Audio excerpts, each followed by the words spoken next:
বিসমিল্লাহির রহমানির রহিম। প্রিয় দেশবাসী, আসসালামু আলাইকুম।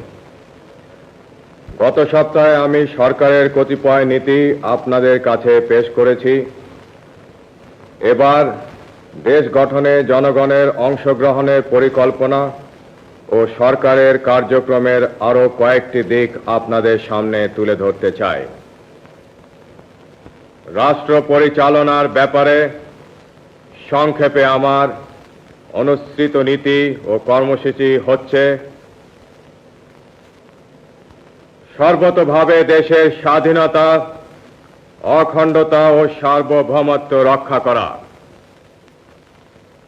শাসনতন্ত্রের চারটি মূলনীতি অর্থাৎ সর্বশক্তিমান আল্লাহর প্রতি সর্বাত্মক বিশ্বাস ও আস্থা, গণতন্ত্র, জাতীয়তাবাদ এবং সামাজিক ও অর্থনৈতিক ন্যায় বিচারের সমাজতন্ত্র জাতীয় জীবনের সর্বস্তরে প্রতিফলন করা। সর্বোপায় নিজেদেরকে একটি আত্মনির্ভরশীল জাতি হিসাবে গড়ে তোলা। প্রশাসনের সর্বস্তরে উন্নয়ন কার্যক্রমে এবং আইন শৃঙ্খলা রক্ষার ব্যাপারে জনসাধারণের অংশগ্রহণ নিশ্চিত করা। সর্বোচ্চ অগ্রাধিকার ভিত্তিতে কৃষি উন্নয়নের মাধ্যমে গ্রামীণ তথা জাতীয় অর্থনীতিকে জোরদার করা। দেশকে খাদ্যে স্বয়ংসম্পূর্ণ করা। দেশে কাপড়ের উৎপাদন বাড়িয়ে সকলের জন্য অন্তত মোটা কাপড় সরবরাহ নিশ্চিত করা। কোন নাগরিক যেন গৃহহীন না থাকে তার যথাসম্ভব ব্যবস্থা করা। দেশকে নিরক্ষরতার অভিশাপ থেকে মুক্ত করা। সকল দেশবাসীর জন্য ন্যূনতম চিকিৎসার বন্দোবস্ত করা।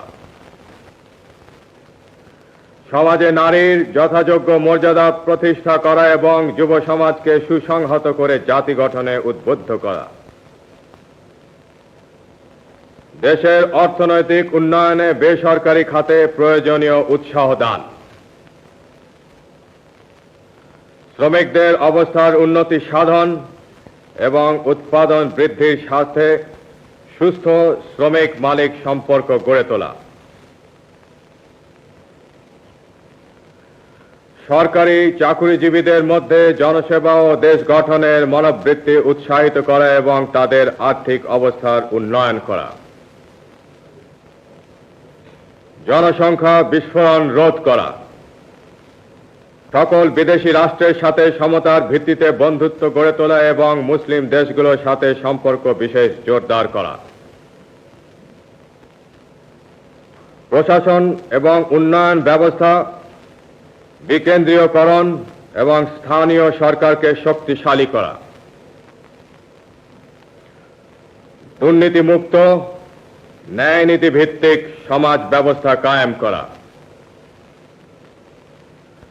ধর্ম, বর্ণ, গোত্র নির্বিশেষে সকল নাগরিকের অধিকার পূর্ণ সংরক্ষণ করা এবং জাতীয় ঐক্য সংহতি সুদৃঢ় করা। আমার বিশ্বাস, এই নীতির ফলশ্রুতি হিসাবে ইনশাআল্লাহ দেশে সুখ ও শান্তি বিরাজ করবে এবং জাতি উন্নতির পথে দ্রুত এগিয়ে যাবে। গণতন্ত্রের প্রতি আমার অবিচল আস্থার নিদর্শন স্বরূপ আমি সুপ্রণোদিত হয়ে আমার অনুসৃত নীতি ও কর্মপন্থা এবং আমার নিজের উপর আপনাদের আস্থা যাচাই করার জন্য আগামী 30শে মে গণভোট ঘোষণা করেছি। আমি আশা করব আপনারা নিজেদের ভোটাধিকারের পূর্ণ সদ্ব্যবহার করে আমার প্রতি আপনাদের আস্থা সম্পর্কে স্পষ্ট রায় দেবেন। পরম করুণাময় আল্লাহ তাআলা আমাদের চলার পথে নতুন উদ্যম, শক্তি ও সাহস দান করুন। খুদা হাফিজ। বাংলাদেশ জিন্দাবাদ।